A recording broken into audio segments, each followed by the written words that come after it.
Hey guys, this is Val Lemoyne, CEO of the Real Estate Made Easy Group powered by Keller Williams. Today, we're going to talk about 5 steps on how to start investing in real estate. I started investing in real estate myself about 10 years ago after reading the book Rich Dad, Poor Dad by Robert Kiyosaki. Awesome, amazing book. If you're thinking about investing in real estate, that is a must read for you. So, step number 1.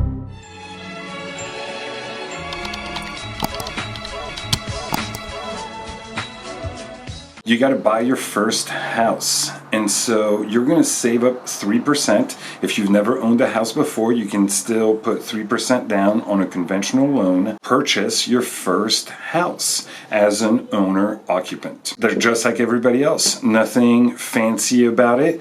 Buy your first house. So that's step number 1.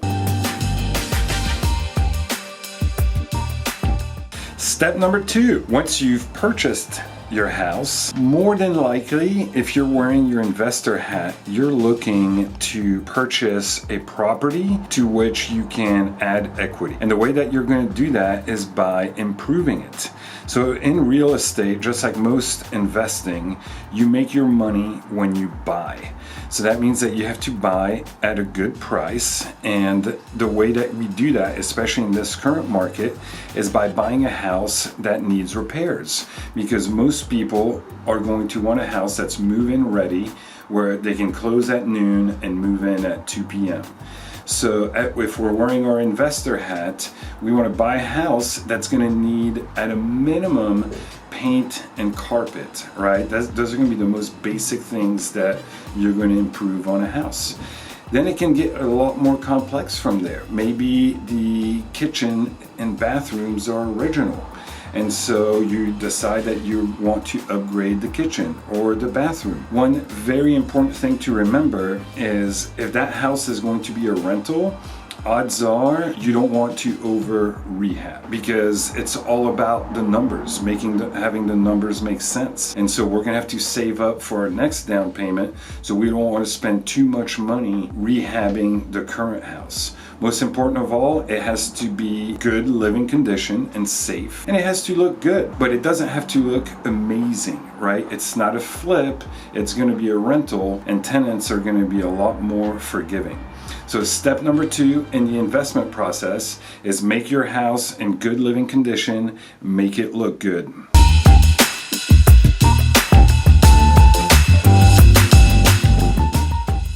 For step number 3, you want to save up 5% for your next down payment. So the reason that now it's 5% instead of 3% is you no longer qualify as a first-time home buyer. If you're doing a conventional loan, you have to put at least 5% down. So it's a little bit more. But it's 5% instead of 20%. If you were purchasing an investment property from the get-go, you would have to put 20% down, and some banks may require you to put 25% down. So if you're looking at a $400,000 house, 20% of that would be $80,000, as opposed to 5%, which would be $20,000. So 20,000 down is a lot better than 80,000 down. So that's why we're using this approach. So you're doing an owner-occupant loan on house number 2. So once you do that, you now own house number 2, which you're going to fix up or improve, because eventually it will become a rent. Step number 4, you are now a real estate investor. You own 2 properties. Congratulations. So you're moving into house number 2. And then house number 1 is going to be rented out to your future tenants. One very, very important aspect is you have to do a really good job at screening your tenants for house number 1. You want to make sure that they have at least a 650 credit score. You want to make sure that they make at least 3x the rent, and make sure that you get references from their previous landlord. Also, make sure that they have good job stability. Make sure that they have at least the first and last month of rent plus a security deposit in the bank. And so then you select your tenant, You write a lease to move into house number one for a year. You can also get super creative. You could do a short-term rental. And what that is, for example, turning house number one into an Airbnb property or VRBO. This usually will give you about 2 to 3 times the income that a conventional rental will. The only downside is it's going to be a lot more hands-on, and it's also going to be a little bit more wear and tear on your house, just because you've got a lot more people going through it, and usually people who stay in Airbnbs are not going to take as good care of the property as people who are there for long-term rentals. But the downside is offset by a much stronger income. And in either scenario, you can have a property manager in place to either manage the long-term rental or the Airbnb, so that you're not having to worry about the management side of house number one. So now you move into house number two and you do the same thing that you did on house number one. You fix it up, you get ready to rent it out, and it will become rental number two eventually.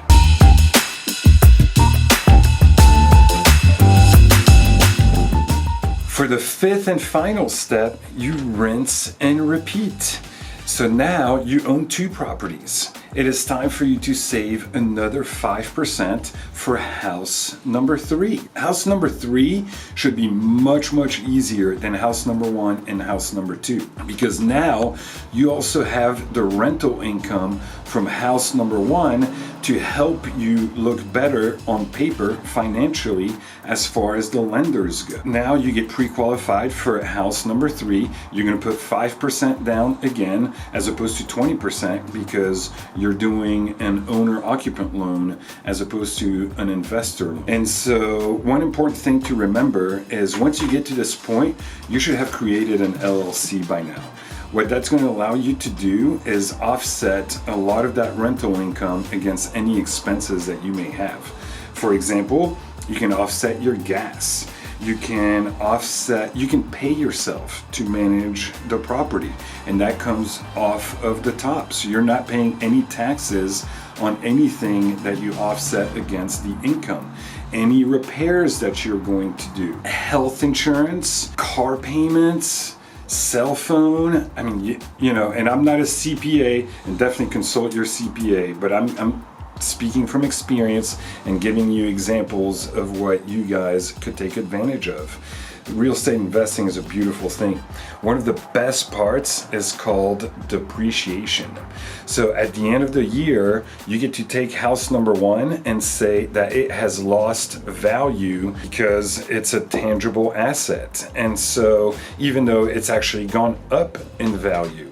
So the way that depreciation works is you take the replacement cost of a house. So for example, if you have a $400,000 house and you say the land is worth about $50,000, so the house is worth $350,000, you can take that $350,000 divided by 27.5. So let's see what that comes out to. 350,000 divided by 27.5. That's $12,727. Amazing. This is free money that you would have normally had to pay to Uncle Sam at the end of the year, and that reduces your tax liability by $12,000. So let's recap real quick the advantages of investing in real estate. Number 1, you get the cash flow. So somebody else is going to work to make your principal, interest, taxes, and insurance payment on house number 1.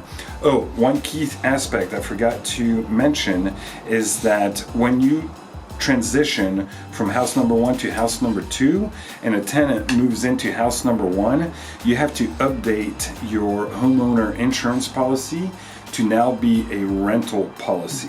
Because if your house burns down and you still have a owner-occupant policy in place, even though it's a rental, your insurance could use that as a reason not to pay out. So definitely, if you get to that point, reach out to me. I'm happy to brainstorm with you and go through the checklist and make sure that you're set up for success. So number one, cash flow. So the rent is going to more than cover your PITI, principal, interest, taxes, and insurance payment. The excess is cash flow. Number two, the house is going to appreciate, meaning it's going to go up in value like all houses do. Number three, you get depreciation, meaning you take the replacement cost of the house minus the land divided by 27.5. Don't ask me why it's that number. That's how the tax code is written.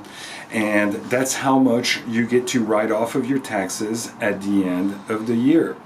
Number four, debt pay down. So every month your tenant is paying off your mortgage, and so that means that your principal balance is going down even though the house value is going up. And so now imagine you've got 1, 2, 3, 4, and the more you do it, the easier it becomes, because now you've got the income from the other properties to help you qualify more and look stronger financially for the next property. The only caveat there is when you get to 10 mortgages, banks do not like that. It's very, very hard to get an 11th mortgage. But hopefully by that point, if you're picking up one house, one rental every year, you're paying off the very first one or being more aggressive with it so that you can pay off that mortgage on house number one so that you can now do another mortgage on house number 11. I'm super passionate about real estate investing. It's made amazing things for me. I've created several millionaires by that exact strategy, just helping clients pick up one rental and then next year pick up another rental and then another. And every year that you pick up a rental, your net worth just grows super, super fast. And eventually that becomes your retirement.